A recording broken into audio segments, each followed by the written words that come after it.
ایک مرتبہ حضرت ابراہیم علیہ السلام اپنی بکریوں کا ریوڑ چرا رہے تھے کہ ایک آدمی قریب سے گزرتے ہوئے اس نے اللہ تعالیٰ کی شان میں یہ الفاظ ذرا بلند آواز سے کہے: سبحانہ ذی الملک والملکوت، سبحانہ ذی العزت والعظمت والہیبت والقدرت والکبریاء والجبروت، پاک ہے وہ زمین کی بادشاہی اور آسمان کی بادشاہی والا، پاک ہے وہ عزت، بزرگی، ہیبت اور قدرت والا اور بڑائی و دبدبے والا۔ حضرت ابراہیم علیہ السلام نے جب اپنے محبوب حقیقی کی تعریف اتنے پیارے الفاظ میں سنی تو دل مچل اٹھا۔ فرمایا کہ اے بھائی، یہ الفاظ ایک مرتبہ اور کہہ دینا۔ اس نے کہا کہ مجھے اس کے بدلے کیا دیں گے؟ آپ نے فرمایا آدھا ریوڑ۔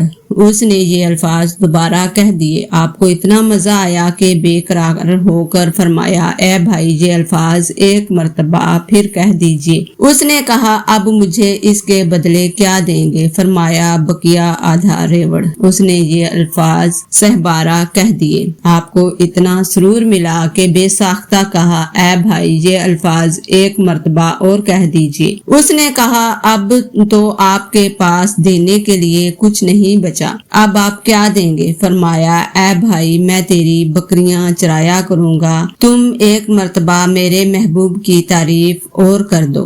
اس نے کہا: حضرت ابراہیم خلیل اللہ، آپ کو مبارک ہو، میں تو فرشتہ ہوں، مجھے اللہ تعالیٰ نے بھیجا ہے کہ جاؤ اور میرا نام لو اور دیکھو کہ وہ میرے نام کے کیا دام لگاتا ہے۔ سبحان اللہ۔